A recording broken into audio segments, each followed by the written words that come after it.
everyone. I am Smita Singh, your faculty of UGC Net Economics. तो आज का topic है हमारा demand of a commodity. Okay, तो डिमांड से आप क्या समझते हैं? डिमांड ऑफ अ कमोडिटी का मतलब आप क्या समझते हैं? इन सिंपल नॉर्मल टर्म्स में जो कि हम लोग डिमांड करते हैं, ठीक है, उसे हम कहते हैं डिमांड ऑफ अ कमोडिटी। हमें इस प्रोडक्ट की ज़रूरत है तो हम उसकी डिमांड कर रहे हैं, तो इसे हम कहते हैं डिमांड ऑफ अ कमोडिटी। ठीक, demand for a commodity is that quantity which a consumer is able and willing to buy at a particular price and in a given period of time. ठीक है, तो demand for a commodity का मतलब ये होता है कि जो demand for a commodity is that quantity, वो क्वांटिटी जो कि कंज्यूमर उसको खरीद सकता है और उसको खरीदना चाहता है उतने प्राइस पे, उतने और उस टाइम पे। ठीक, तो इसमें कुछ इंपॉर्टेंट पॉइंट्स हैं, 4 इंपॉर्टेंट कीवर्ड्स हैं इस डिमांड फॉर अ कमोडिटी की कीवर्ड में। That is consumer is able, able होना चाहिए कंज्यूमर, उसको विलिंग होनी चाहिए उस प्रोडक्ट की उतने एट अ पर्टिकुलर प्राइस में। थर्ड कीवर्ड ये है, और फोर्थ है हमारा at a given period of time. ठीक, तो ये हमारे 4 कीवर्ड्स है डिमांड फॉर अ कमोडिटी के। मतलब ये चारों चीज़ें होनी चाहिए जब हम किसी डिमांड करें किसी कमोडिटी के लिए। ठीक है, हम उस कमोडिटी को खरीदने के लिए एबल होने चाहिए, हमें उस कमोडिटी की ज़रूरत है, विलिंग होनी चाहिए उतने ही प्राइस पे और उसी टाइम पे। ठीक, अब हम ये तो नॉर्मल टर्म्स हो गई, नॉर्मल टर्म्स में डेफिनेशन हो गई डिमांड फॉर अ कमोडिटी की। अब यहाँ पे बात करते हैं डिटर्मिनेंट्स ऑफ द डिमांड की। ठीक है, डिमांड को क्या क्या डिटरमाइन करता है, तो इसमें कुछ 3 पॉइंट्स हैं जो कि मेन हैं। प्राइस ऑफ द गुड, ठीक, गुड्स की प्राइस कितनी है इस पे हमारी डिमांड डिपेंड करती है। ठीक, अगर वही प्राइस, देखो मान लो अगर हमें एप्पल ख़रीदना है, एप्पल का प्राइस अभी अगर 80 रुपीज़ है पर केजी, ठीक, तो हम उसे परचेज़ कर रहे हैं। अगर यही थोड़ा सा प्राइस बढ़ जाए 100 kg, तो हम शायद उतना क्वांटिटी में अमाउंट परचेज़ ना करें एप्पल का। सो मतलब गुड्स कमोडिटी के प्राइस, जो कमोडिटी का प्राइस है उस पर भी हमारी डिमांड डिटरमाइन होती है। अभी अगर एक टाइम पे एप्पल का प्राइस ज़्यादा है तो हम उस टाइम उतना क्वांटिटी अमाउंट नहीं खरीदेंगे जितना कि हम तब खरीद सकते हैं जब उसका प्राइस थोड़ा सा कम हो। ठीक, अब यहाँ पे बात करते हैं सेकंड जो डिटर्मिनेंट है जो हमारी डिमांड को डिटरमाइन करता है, वो है हमारा इनकम ऑफ द कंज्यूमर। ठीक, इनकम कैसे डिटरमाइन करती है? अगर हमारे पास ज़्यादा इनकम है तो हम जो कंज्यूमर्स हैं, अगर कंज्यूमर के पास ज़्यादा इनकम है तो कंज्यूमर अपनी इनकम से उस जो वो डिमांड कर रहा है कमोडिटी की, उस डिमांड को, उस कमोडिटी को परचेज़ कर सकता है और अपनी डिमांड को फुलफ़िल कर सकता है। ठीक, अगर यही हमारी इनकम कम हो और कमोडिटी का प्राइस अपने हमारी इनकम के अकॉर्डिंग ज़्यादा है, तो हम जाहिर सी बात है उस कमोडिटी को परचेज़ नहीं करेंगे।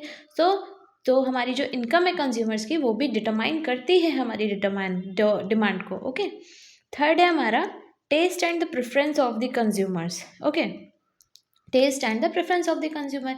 अब बात करते हैं जैसे कंज्यूमर्स, अब इंडिविजुअल जो कंज्यूमर का इंडिविजुअल बिहेवियर है वो सबका अलग अलग होता है। मान लो मुझे कुछ और पसंद है, आपको कुछ और पसंद है, तो मतलब हमारा जो टेस्ट है और जो हम प्रेफर करते हैं वो इंडिविजुअल कंज्यूमर का सबका अलग अलग रहता है, तो उससे भी हमारी डिमांड डिटरमाइन की जा सकती है। ठीक है, हमें ये पसंद है तो मान लो 20 लोगों का ग्रुप है, उसमें से 5 लोगों को कुछ और प्रोडक्ट ए पसंद है और 15 लोगों को प्रोडक्ट बी पसंद है, तो डिमांड ज़्यादा किसकी हो रही है? प्रोडक्ट बी की डिमांड ज़्यादा हो रही है क्योंकि ज़्यादा लोगों को वो पसंद है। तो मतलब यही ये कहने का मतलब है कि टेस्ट और प्रेफरेंस जो होती है कंज्यूमर्स की, वो भी डिमांड को डिटरमाइन करती है। ओके, अब डिमांड से रिलेटेड कुछ इंपॉर्टेंट पॉइंट्स हैं, जैसे कि when there is a decrease in the price, there is a downward movement along a demand curve.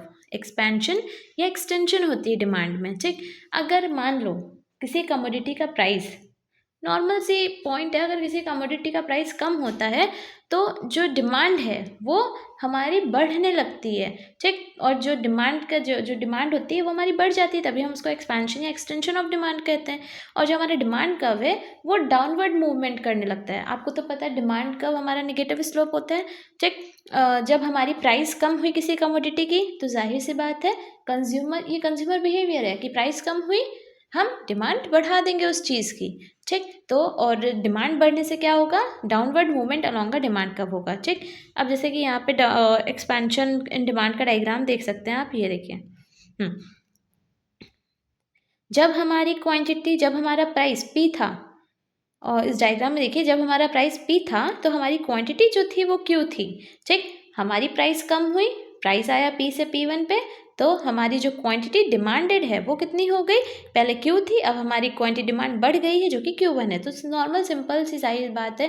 एक ऐसा कंज्यूमर बिहेवियर, एक कंज्यूमर इंडिविजुअल की तरह आप सोच के देखिए, ये हम लोगों का रोज़ का जो डेली लाइफ का रूटीन है, ठीक। अगर हम डेली लाइफ के रूटीन में मान लो एप्पल खा रहे हैं, तो अगर 100 kg का अभी चल रहा है और अगर वही प्राइस मान लो एप्पल का कुछ दिन में 80 रुपीज़ पर केजी आ जाएगा, तो हम क्या करेंगे, जब 80 रुपीज़ पर केजी प्राइस होगा तो हम जाहिर सी बात है उस क्वांटिटी को हम ज़्यादा परचेज करेंगे, उस कमोडिटी को हम ज़्यादा परचेज करेंगे। That is expansion of demand. तो मतलब प्राइस के कम होने से हमारी डिमांड बढ़ जाती है, उसे हम कहते हैं एक्सपेंशन ऑफ डिमांड, और हमारा डिमांड कर्व है वो डाउनवर्ड मूवमेंट करता है along the demand curve. Okay, अब यहाँ पे बात करते हैं, दूसरी चीज़ देख लेते हैं। जो इम्पोर्टेंट पॉइंट था, when there is a increase in price there is an upward movement along the demand curve, means contraction of the demand, ठीक। यही अगर हम बात करें, हमारा प्राइस बढ़ जाता है, कमोडिटी का प्राइस अगर बढ़ जाता है तो क्या करते हैं, कमोडिटी का प्राइस बढ़ जाता है तो नॉर्मल बिहेवियर, इंडिविजुअल बिहेवियर है कि कमोडिटी के प्राइस बढ़ने से हम उसकी डिमांड कम कर देते हैं। कभी कभी आपने देखा होगा, सुना होगा, साल में एक बार तो ऐसा होता ही है कि अनियन का प्राइस एक टाइम पे बहुत ज़्यादा बढ़ जाता है, ठीक। तो हम क्या करते हैं, अनियन को उस टाइम पे उतना परचेज नहीं करते हैं, पर जिस अकॉर्डिंग हम लोग डेली रूटीन में उसे यूज़ करते हैं, उसको परचेज करते हैं, उस अकॉर्डिंग हमारी जो डिमांड है अनियन की वो कम हो जाती है, क्योंकि उसका प्राइस इतना ज़्यादा बढ़ जाता है। एक साल तो उसका प्राइस जो 100 अप्रॉक्स पहुंच गया था अनियन का, तो उस टाइम अनियन की डिमांड इतनी ज़्यादा नहीं हो रही थी क्योंकि उसका प्राइस बढ़ गया था। That is the contraction of demand, मतलब कमोडिटी की डिमांड कम होने लगती है। ओके, तो ये इसका डायग्राम कॉन्ट्रैक्शन ऑफ डिमांड का भी आप देख सकते हैं। ये रहा कॉन्ट्रैक्शन ऑफ द डिमांड का डायग्राम, थोड़ा ब्लर है बट आपको समझ में आ जाएगा। जब हमारी प्राइस, देखो जब हमारी प्राइस P थी तो हमारी क्वांटिटी कितनी हो रही थी, Q, ठीक। जब हमारी प्राइस P से P1 पे पहुंच गई तो हमारा जो क्वांटिटी है वो Q से Q1 पे पहुंच गया, मतलब जो डिमांड है वो हमारी कम हो गई, प्राइस के बढ़ने से डिमांड हमारी कम हो गई। That is the contraction of the demand. ये जो डिमांड कर्व है वो अपवर्ड की तरफ जाता है, ठीक। ओके, अब यहाँ पे हम बात करते हैं, 2 पॉइंट्स और रह गए हैं।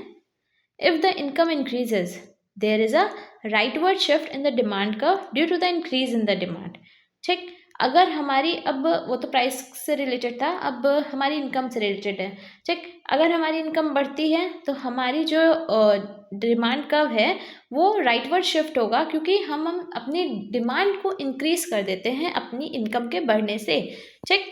हमारे पास इनकम, अभी हमारी इनकम इंक्रीज हुई तो जाहिर सी बात है हम अपनी डिमांड भी इंक्रीज कर देंगे और हमारी जो डिमांड कर्व है वो राइटवर्ड शिफ्ट हो जाएगी। That is increase in demand का डायग्राम। ये देखिए हमारे पास, देखो पहले हमारी जो प्राइस है, ठीक, प्राइस तो कांस्टेंट रहता है इसमें। अब यहाँ पे देखो प्राइस कमोडिटी का कांस्टेंट है, ठीक।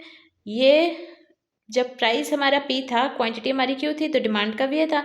हमारी इनकम बढ़ी, इनकम बढ़ने से क्या हो रहा है, हमारी डिमांड भी बढ़ रही है, तो डिमांड का हमारा राइटवर्ड शिफ्ट हो जाएगा और राइटवर्ड शिफ्ट होने से हमारी क्या होगी, क्वांटिटी डिमांड बढ़ जाएगी। That is the rightward shift in the demand curve. That is the increase in demand due to the increase in income of the consumers. Okay, अब इसका जो लास्ट पॉइंट वो था if the income decreases there is a leftward shift in the demand का due to the decrease in demand. Okay, so ये भी just उसका reverse है। अगर हमारी इनकम कम होती है तो उसका असर हमारी डिमांड पे भी पड़ता है, ठीक। अगर हमारे पास अब इस टाइम कम इनकम है तो हम क्या करेंगे, हम जो कमोडिटीज़ का कंजम्पशन कर रहे हैं उनकी डिमांड हम थोड़ी सी कम कर देंगे, ठीक। तो वही इसमें बताया गया है कि जब हमारी डिमांड, जब हमारी डिमांड ये Q पे थी, ठीक, हमारी इनकम कम हुई, हमारी डिमांड जो है वो लेफ्टवर्ड शिफ्ट हो गई, D से D1 पे आ गई, और हमारी लेफ्टवर्ड शिफ्ट होने से डिमांड कम होने से हमारी क्वांटिटी डिमांड भी कम हो गई, इनकम के कम होने से हमारी डिमांड भी कम हो गई। ओके, सो ये कुछ मेन पॉइंट थे डिमांड फॉर अ कमोडिटी से रिलेटेड। हाँ, इसमें सब कवर हो गया है। डिमांड फॉर अ कमोडिटी से रिलेटेड यही कुछ मेन था। ये आपका जो एक्सपेंशन और ये कॉन्ट्रैक्शन और increase and decrease in demand curve है, ये जो आता है ये इम्पॉर्टेंट है for our UGC NET economics exam, क्योंकि कभी कभी इससे रिलेटेड क्वेश्चंस पूछ लेते हैं। ओके, तो ये कुछ मेन पॉइंट्स थे, क्योंकि बच्चे कंफ्यूज हो जाते कभी कभी, और कंफ्यूजन में एमसीक्यूज़ में बच्चे गलत कर देते हैं। सो इनको अच्छे से आप समझ लीजिएगा। वैसे बहुत सी नॉर्मल चीज़ है, आप एक बार फिर से इसको देख लीजिएगा। और अगर आपको पीडीएफ चाहिए तो मुझे मैसेज कर दीजिएगा, कमेंट कर दीजिएगा। मैं अपना टेलीग्राम ग्रुप बना लूँगी और फिर आपसे ज्वाइन कर लीजिएगा। तो मैं अपनी पीडीएफ, ये जो वीडियोस की पीडीएफ हैं, ये सारी मैं टेलीग्राम ग्रुप पे शेयर कर दूँगी। Okay, so thank you all of you. And जो नेक्स्ट टॉपिक हमारा होगा वो तो हमने माइक्रो इकोनॉमिक्स का जो पहला टॉपिक था, theory of the consumer behaviour, ये कवर कर लिया था। अब जो नेक्स्ट टॉपिक मैं लेकर आऊँगी वो है theory of the production and cost.